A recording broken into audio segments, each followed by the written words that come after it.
Bonjour à tous, je vous retrouve donc pour notre recette de la semaine. J'espère que vous vous portez tous bien et surtout que vous profitez des beaux jours qui sont enfin arrivés. Et donc pour fêter le soleil, je vous propose aujourd'hui une recette vraiment très simple. C'est la recette de la sauce barbecue. Et oui, la sauce condiment que vous allez pouvoir conserver dans un bocal au réfrigérateur fait maison. Alors pour réaliser cette sauce, vous verrez, il faut quelques ingrédients. On a besoin d'une gousse d'ail, d'un peu de sauce Worcestershire sauce. Ah, quel accent, hein. Je vous laisserai le relire.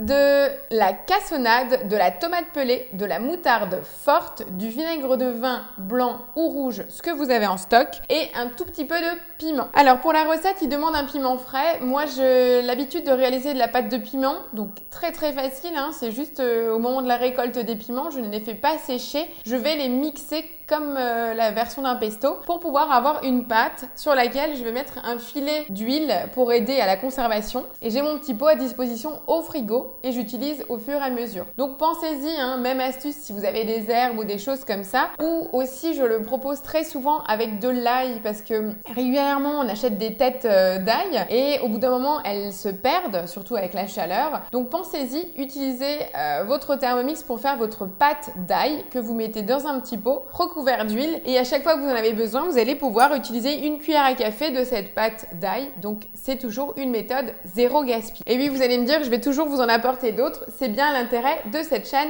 YouTube. Voilà, donc je vous propose la recette de la sauce barbecue. Elle est réalisable avec n'importe quel Thermomix, hein, je vous rappelle, TM31, TM5 ou TM6. Aucun problème. Voilà, donc la recette est donc une recette cookie doux. On va donc démarrer celle-ci. On va commencer la recette. Donc on va mettre une gousse d'ail. Donc moi je retire toujours le germe au centre. On me demande de rajouter un piment frais. Donc là moi par contre je vais prendre une cuillère à café de ma pâte de piment. Je vais pas en mettre plus parce que moi je sais que c'est un piment rouge donc très piquant. Pareil là je vous conseille vraiment d'adapter la quantité puisque comme vous le réalisez vous connaissez aussi les produits de base, hein. Donc vous avez des piments qui sont très peu forts et d'autres très piquants. Donc 80 g de cassonade. Donc pour la coloration, hein, donc j'ai vraiment la cassonade. Une cuillère à café de moutarde forte, 50 g de vinaigre de vin, donc soit blanc soit rouge. Donc là, bizarrement, le bol est dessiné, mais il n'y a pas la balance. Donc moi, je ne l'ai pas pesé d'avance, je clique juste sur les trois petits points. Et sur la balance, pensez-y, vous pouvez appeler la balance en même temps que vous réalisez une recette. Comme ça vous permet de peser directement. Et là, vous voyez bien, on monte très rapidement grâce à la balance au gramme. Parfait, on continue. La fameuse cuillère à café de Worcestershire sauce.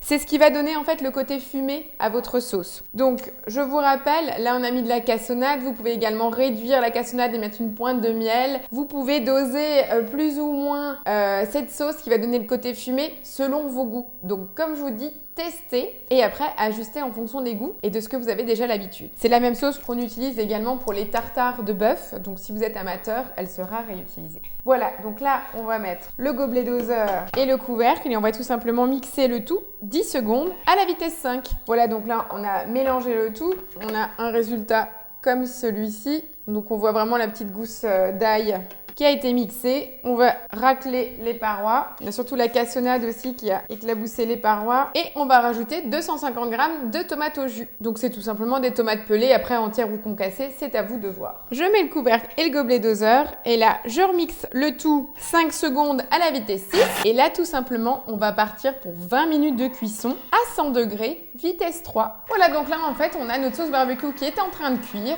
C'est aussi simple que ça, il n'y a plus d'autres étapes. Et après, je vais venir transvaser le tout dans mon petit bocal. Si jamais vous avez encore un récipient que vous voulez réutiliser qui permet de doser, moi je vous conseille de le transvaser dans ce récipient quand votre sauce est froide. Pensez aussi que si vous êtes sur les contenants plastiques, qu'ils soient bien habilités à réceptionner en fait des sauces chaudes pour qu'il n'y ait pas de transfert entre les plastiques du contenant et votre sauce. Donc moi, je privilégie toujours les pots en verre. C'est une habitude. Vous pouvez le laisser refroidir là et après le transférer. La sauce barbecue, vous allez pouvoir l'utiliser en fait tout simplement de suite chaude avec une viande ou alors la conserver pendant 3 semaines tranquillement au réfrigérateur, hein, parce qu'il n'y a pas de conservateur. Il y a le côté sucré et le vinaigre, certes. On est quand même sur des produits naturels.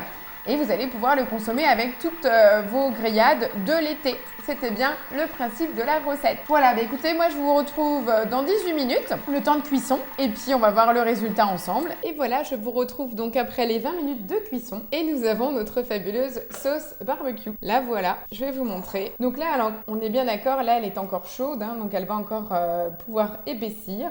Mais surtout, vous avez vraiment le côté fumée naturelle que j'aime bien, que le côté industriel qui est vraiment très très présent. Vous avez quand même le côté tomaté légèrement relevé. Donc vraiment, testez la recette telle quelle, faites-moi un retour et comme je vous le disais, vous allez pouvoir adapter soit en fait au niveau du sucre, il y a la cassonade mais pourquoi pas réduire et mettre une partie avec du miel pour donner aussi notre touche, ou augmenter en fait la sauce anglaise pour plus le côté fumé. Et pareil, tout cela aussi viendra changer votre sauce, comme l'utilisation du piment, soit de la pâte de piment ou si vous avez un piment vert, là on propose du piment rouge au niveau de la couleur. Voilà, c'est vraiment à vous de voir. En tout cas, cette sauce maintenant elle est prête. On a une belle quantité. Voilà, une très très belle sauce barbecue. On est prêt. Donc là, moi je vous dis, ce soir, c'est barbecue. On va inaugurer cette sauce. J'attends vos retours avec impatience. Semaine prochaine, je vais également vous proposer d'autres choses de saison. N'hésitez pas, je suis donc à votre disposition si vous avez la moindre question. Je vous dis à la semaine prochaine. Profitez bien. Ciao, ciao!